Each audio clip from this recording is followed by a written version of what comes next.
À votre avis, quel est mon animé favori du studio Ghibli? Je suis un fan du studio et je vais pas vous mentir que s'il y a un truc que je veux absolument faire si je vais au Japon, bah forcément c'est d'aller visiter dans un premier temps, oui, le studio, mais c'est surtout aussi d'aller dans le parc Ghibli.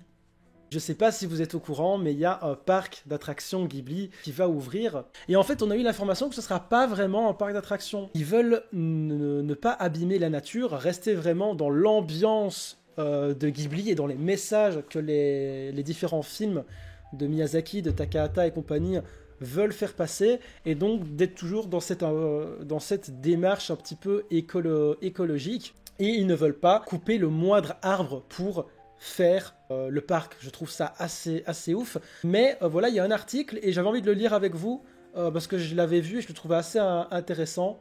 Et il s'intitule Pourquoi le parc Ghibli ne sera pas un parc d'attractions. C'est vraiment un thème, moi, qui me fait kiffer et j'ai vraiment envie d'aller le voir. C'est un petit rêve. Bref, Disney a longtemps cru que personne au monde ne pourrait venir jouer sur ses plates-bandes de roi de l'animation mondiale. C'était néanmoins sans compter sur deux japonais géniaux inspirés qui célèbrent le studio Ghibli en 85, Hayao Miyazaki et Isao Takahata. Depuis, les films du réalisateur ont marqué de leur magie et leur sensibilité l'histoire de l'animation et du cinéma en général. Dans quelques mois, avec l'ouverture du parc Ghibli, on y arrive, c'est sur la galaxie des parcs à thème que le studio veut maintenant poser son empreinte poétique. Pourtant, le parc que nous prépare Ghibli n'aura rien d'un parc d'attractions à la Disney. En vrai, quand j'ai vu ça, je vous avoue que j'étais un petit peu déçu. Parce que moi, j'aimerais vraiment... Enfin, je trouverais ça ouf d'avoir vraiment des grosses attractions, des montagnes russes un petit peu à la Disneyland. Tu sais, genre, allez, une montagne russe où t'es sur les vagues et tu suis Pogno qui court sur les vagues et tout. Putain, il y aurait moyen de faire des trucs de dingue. Voilà, apparemment, ce sera pas ça. Mais la comparaison Disney-Ghibli est tout à fait légitime, tellement les deux mastodontes se partagent depuis des années le monde du film d'animation. Pourtant, si la forme peut laisser entendre que les deux se ressemblent, tous les opposent sur le fond. Ouverture prochaine, pardon, du premier parc Ghibli. Premier, peut-être est-ce qu'il y en aura d'autres, je ne sais pas. On a une preuve physique de plus. Là où les Américains concentrent leurs efforts sur le côté attraction qui en met plein les yeux, les Japonais veulent eux avant tout donner sa place à l'imagination, l'immersion et l'amour de la nature. Un message que certains médias et influenceurs ont probablement mal assimilé, faisant croire aux fans du studio que le parc serait plein d'attractions excitantes en diffusant de fausses images. Et je me suis fait avoir. Et oui, fake. Les images qu'on a eues de Topito par Ghibli ouvert et bientôt ouvert, 1er novembre 2022. Il n'y a pas de grandes attractions ou manèges dans le parc Ghibli. Promenez-vous, sentez le vent et découvrez les merveilles. Non, vous voilà donc prévenu dès le départ, ce ne sera pas dans un parc d'attractions avec des grandes roues, des manèges à sensations et des vendeurs de popcorn et de Coca-Cola tous les 5 mètres. Ici, c'est la nature qui prime et c'est bien pour ça que le parc a été construit au milieu des forêts du parc Morikoro de Nagakute. En s'assurant de préserver les espaces verts un maximum, les œuvres du studio ont d'ailleurs toujours revêtu un caractère écologiste avant l'heure. Décor de rêve en équilibre avec le vivant, mais c'est ça en fait le grand défi je pense, et si c'est bien fait ça va être incroyable d'avoir de véritables décors tout en restant dans la nature. À son ouverture, le parc Ghibli proposera 3 lieux singuliers, les 3 lieux, les 3 landes. C'est horrible de dire ça alors qu'on a dit que ça ressemblait pas à Disney.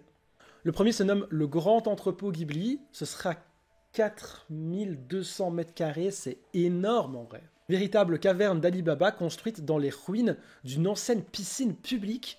Vous pourrez y contempler de nombreux projets en rapport avec les films du studio et leur production. Donc là, on est plutôt sur l'aspect musée en fait. De multiples expositions vous dévoileront les secrets de fabrication des longs métrages et certaines seront adaptées au public enfantin qui s'y rendra. C'est intéressant. Donc, on aura vraiment tout ce qui est expo dans une partie, c'est assez intéressant. Vous aurez même la chance de découvrir en vrai, le robot vu dans le château dans le ciel et le célèbre Chabus de Mon voisin Totoro. J'ai beau ne pas forcément adorer Mon voisin Totoro en termes de contenu de film, tous les jours je vais dans le Chabus et je tape mes meilleures photos et je serai aux anges, hein. Vraiment, je serai aux anges. Vous y trouverez également un cinéma de 170 places, des restaurants et des magasins aux devantures. Toujours les magasins, évidemment, le studio Ghibli ne perd pas le nord, tout droit venu du voyage de Chihiro. Oh. Ceux qui lèveront la tête auront même la chance de pouvoir contempler une reproduction du dirigeable issu lui aussi du château dans le ciel.